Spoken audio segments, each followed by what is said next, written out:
بسم اللہ الرحمن الرحیم۔ آج کا پرچہ شرح وقایہ 1437 ہجری۔ سوال نمبر 1، وما طہور جلدہ بالدبغ طہور بالزکاة وکذا لحمہ وإن لم یوکل وما لا فلا، ای ما لم یطہر جلدہ بالدبغ لا یطہر بالزکاة وشعر المیتة وعظمها وعصبها وحافرها وقرنها وشعر الانسان وعظمه طاہر، ويجوز صلاة من اعاد سنه الى فمه وان جاوز قدر الدرہم۔ ترجمہ: اور جس جانور کی کھال دباغت دینے سے پاک ہو جاتی ہے ذبح کرنے سے بھی پاک ہو جاتی ہے، اسی طرح اس کا گوشت اگرچہ کھایا نہ جائے۔ وما لا فلا، اور جو جانور ایسا نہ ہو تو نہیں ہوگا۔ ای ما لم یطہر جلدہ بالدبغ، یعنی جس جانور کی کھال دباغت دینے سے پاک نہیں ہوتی ہے، لا یطہر بالزکاة، ذبح کرنے سے بھی پاک نہیں ہوگی۔ وشعر المیتۃ، اور مردار کا بال، اس کی ہڈی، اس کا پٹھا، اس کا سینگ، وحافرها، اس کا کھر، وقرنها، اور اس کا سینگ، اور انسان کا بال اور اس کی ہڈی پاک ہیں۔ وَيَجُوزُ صَلَاةٌ مَنْ أَعَادَ، اور اس شخص کی نماز جائز ہے جس نے اپنے دانتوں کو اپنے منہ میں لوٹا لیے ہوں۔ وَإِنْ جَاوَزَ قَدْرَ الدِّرْهَمِ، اگرچہ 1 درہم کی مقدار سے بڑھ جائے۔ وَمَا طَهُرَ جِلْدُهُ وَكَذَا لَحْمُهُ وَمَا لَا فَلَا، تینوں قسموں کی مثالیں بھی پیش کیجیے۔ وَمَا طَهُرَ جِلْدُهُ، یعنی جس جانور کی کھال دباغت دینے سے پاک ہو جاتی ہے ذبیح سے بھی پاک ہو جاتی ہے، جیسے گائے، بکری، بھینس وغیرہ۔ اور وما لا فلا، یہ وکذا لحمہ کی مثال بھی یہی بن جائے گی، ان کا گوشت بھی پاک ہو جائے گا۔ وما لا فلا، اور جس جانور کی کھال دباغت دینے سے بھی پاک نہیں ہوتی تو ذبیح سے بھی پاک نہیں ہوگی، جیسے کہ خنزیر وغیرہ۔ اور بتائیے کہ زکوٰۃ سے کیا مراد ہے؟ زکوٰۃ سے یہاں یعنی ذبح کرنا، وہ ذبح مراد ہے جس کو کسی مسلمان نے یا اہل کتاب نے صحیح معنی میں ذبح کیا ہو، یعنی جو شریعت کی نظر میں جس طرح ذبح کیا جاتا ہے وہ ذبح کرنا یہاں سے مراد ہے۔ سوال نمبر 2، ومن ہوا اہل فرض فی آخری وقتہ یقضیہ لا من حاضت فیہ، یعنی اذا بلغ الصبی او اسلم الکافر فی آخر الوقت ولم يبق من الوقت الا قدر التحریمۃ یجب علیہ قضاء صلاة ذلك الوقت خلافا لزفر رحمہ اللہ تعالی، ومن حاضت فی آخر الوقت لا یجب علیہ قضاء صلاة ذلك الوقت خلافا للشافعی رحمہ اللہ تعالی۔ ترجمہ: اور جو شخص فرض کا اہل ہو آخری وقت میں، یقضی، تو وہ اس فرض کی قضا کرے گا، لا، نہ کہ وہ عورت جو آخری وقت میں حائضہ ہوئی ہو۔ یعنی مطلب یہ ہے کہ جب بچہ بالغ ہو جائے یا کافر مسلمان ہو جائے وقت کے آخر میں، ولم یبقى من الوقت الا قدر التحریمۃ، اور تحریمہ کہنے کے علاوہ کوئی وقت باقی نہ رہے تو اس پر اس وقت کی نماز کی قضا واجب ہو جائے گی، برخلاف امام زفر رحمہ اللہ تعالیٰ کے۔ ومن حاضت، اور جو عورت حائضہ ہوئی ہو وقت کے آخر میں تو اس پر اس وقت کی نماز کی قضا واجب نہیں ہوگی، برخلاف امام شافعی رحمہ اللہ تعالیٰ کے۔ مطلب بیان کرتے ہوئے اہل فرض سے مراد، اس عبارت کے اندر 2 مسئلے بیان کیے گئے ہیں۔ پہلا مسئلہ یہ ہے کہ جو شخص آخری وقت میں فرض کا اہل ہوا ہو، یعنی کسی کے اوپر اس وقت سے پہلے فرض نماز ضروری نہیں تھی لیکن اس وقت میں اس پر فرض نماز واجب ہو گئی، یعنی بچہ بالغ ہوا تو وہ اسلام کی نظر میں اب شریعت کا مکلف بن گیا تو اس لیے اس کے اوپر فرض نماز ضروری ہو گئی۔ اسی طرح پہلے کافر تھا، بعد میں مسلمان ہو گیا تو مسلمان ہونے کی وجہ سے اس کے اوپر نماز فرض ہو گئی۔ تو یہ حضرات فرض کے اہل ہوتے ہیں ایسے وقت میں کہ جس وقت میں تکبیر تحریمہ کہنے کے علاوہ کوئی وقت باقی نہ رہے، اتنا وقت ہے صرف کہ تکبیر تحریمہ کہہ سکے۔ تو مسئلہ یہ ہے کہ ایسے ان حضرات پر فرض نماز واجب ہو جائے گی، لہٰذا اس کی قضا کرے گا۔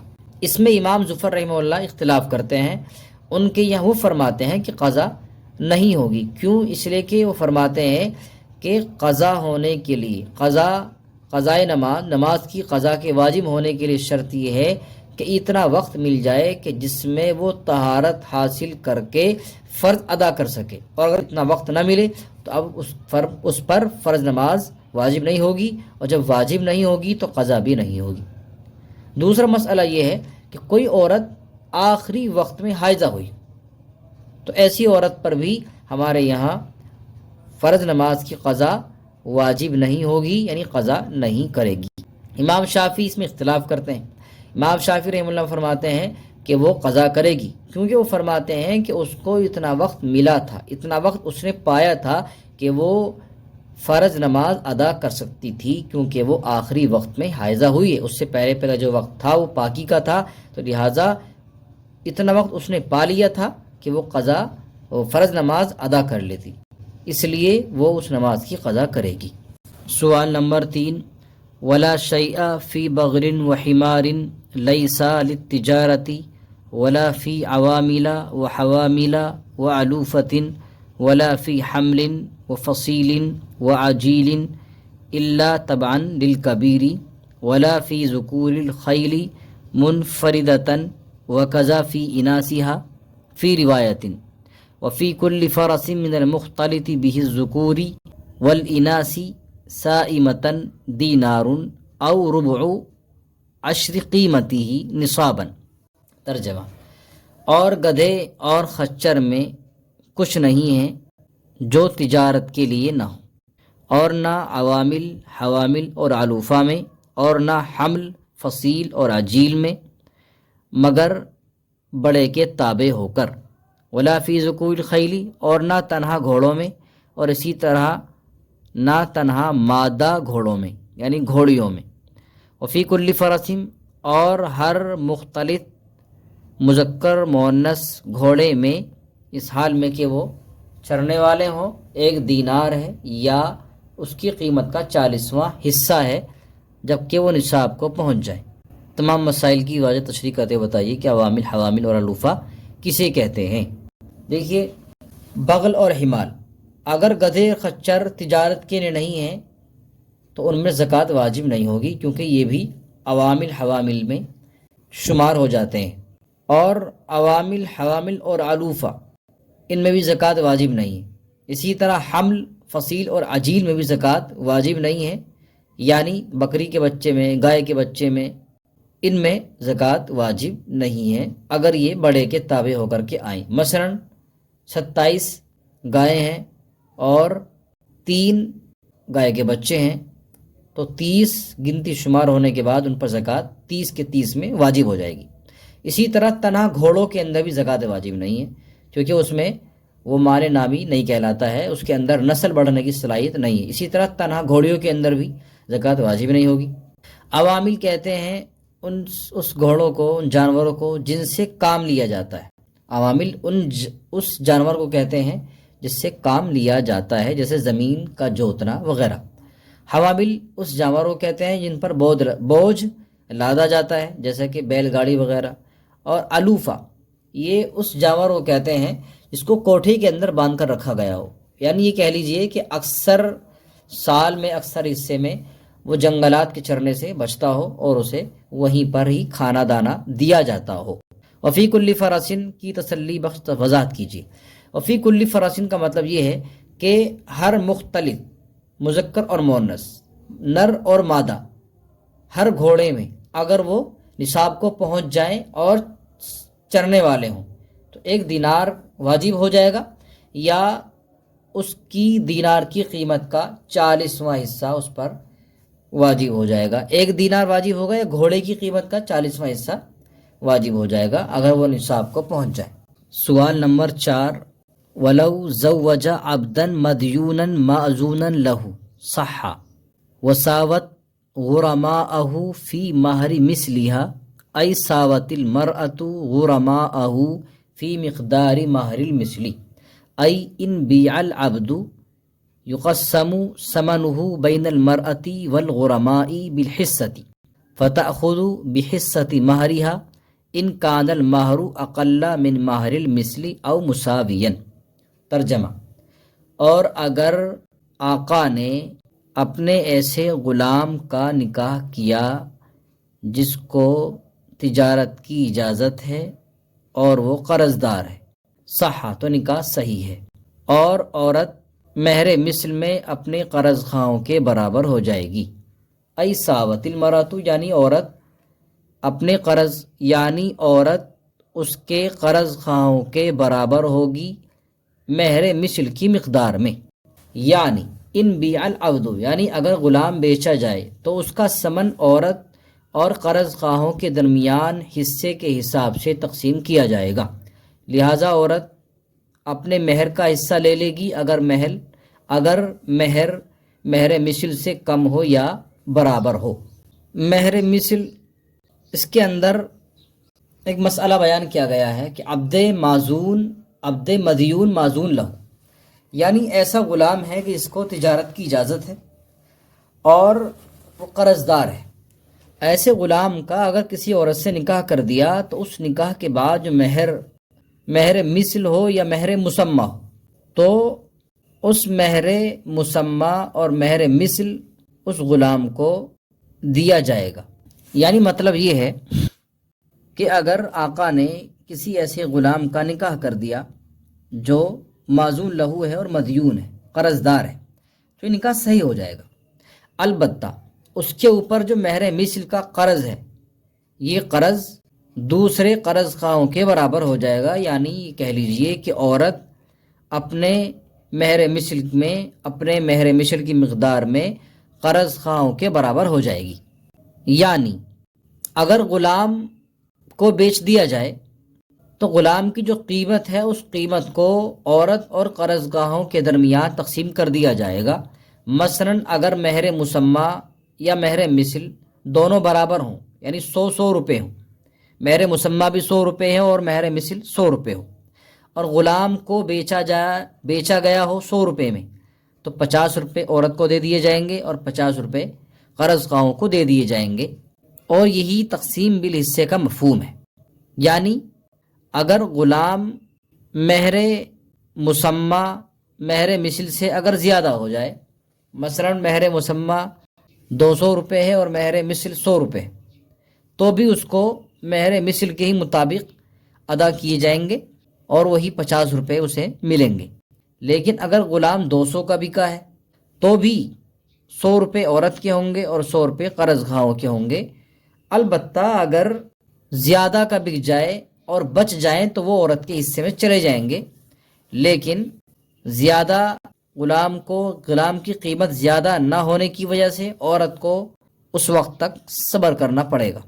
مہر مثل کہتے ہیں عورت کے باپ کی وہ خاندانی لڑکیاں جو مال میں، جمال میں، دین میں، سجیبہ ہونے میں وغیرہ ہونے میں اس عورت کے برابر ہوں، تو جو مہر ان عورتوں کا تھا اس کا بھی وہی مہر ہوگا۔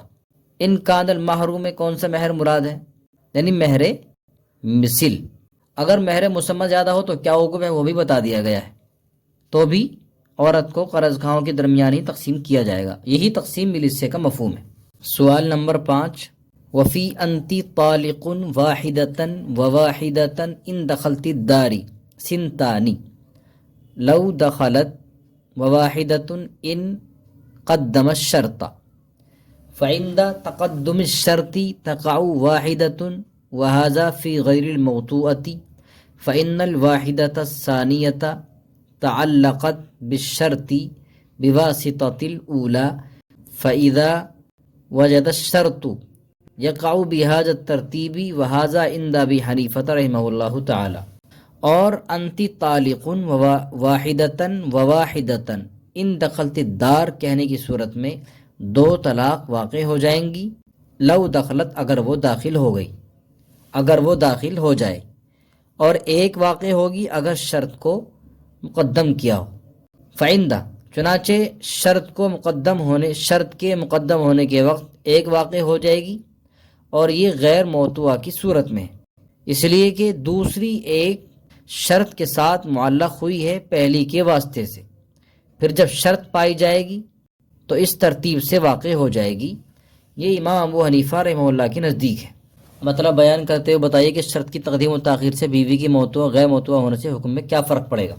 مطلب یہ ہے کہ اگر کسی آدمی نے اپنی بیوی کو طلاق دی، انتی طالق واحدتاً ان دخلت الدار، اس طرح کا، اور امام ابو حنیفہ رحمہ اللہ فرماتے ہیں کہ اگر اس نے اس طرح کہنے کی بجائے شرط کو مقدم کر دیا، یعنی ان دخلت الداری انتی طالق ان دخلت الداری واحدتاً واحدتاً، تو پھر ایک واقع ہوگی، اور اگر شرط کو مؤخر کیا تو ترتیب کے حساب سے دو واقع ہو جائیں گی۔ فَعِندَ تقدم الشرطی تقع واحدۃ وَهَذَا فِي غیر موتوا، شرط کی تقدیم و تاخیر سے بیوی کی موتوا اور غیر موتوا ہونے سے حکم میں کیا فرق پڑے گا۔ دیکھیے، اگر اس نے شرط کو مقدم کیا تو امام ابو حنیفہ کے نزدیک ایک واقع ہوگی، دوسری واقع نہیں ہوگی، اور اگر شرط کو مؤخر کیا تو ترتیب وار دونوں واقع ہو جائیں گی، لیکن غیر موتوا کے حق میں ایک ہی واقع ہوگی کیونکہ وہ ایک ہی سے بائنہ ہو جائے گی۔ صاحبین فرماتے ہیں کہ بہر صورت شرط کو مقدم کرے یا مؤخر کرے دو طلاق واقع ہو جائیں گی، کیونکہ ان کے یہاں واو یہ جمع کے لیے آتا ہے، اور اس لیے اس نے واو حرف عطف کے ذریعے اپنی بات کو جمع کر دیا واحدتاً کہہ کر کے، اس لیے دونوں ہی واجب ہو جائیں گی۔ امام ابو حنیفہ کہتے ہیں کہ واو اور معنی کے لیے بھی آ سکتا ہے، مثلا ترتیب کے لیے آ سکتا ہے، اتصال کے لیے آ سکتا ہے۔ اتصال کی صورت میں تو طلاق واقع ہو جائے گی دو، لیکن ترتیب کی صورت میں ترتیب وار واقع ہوں گی۔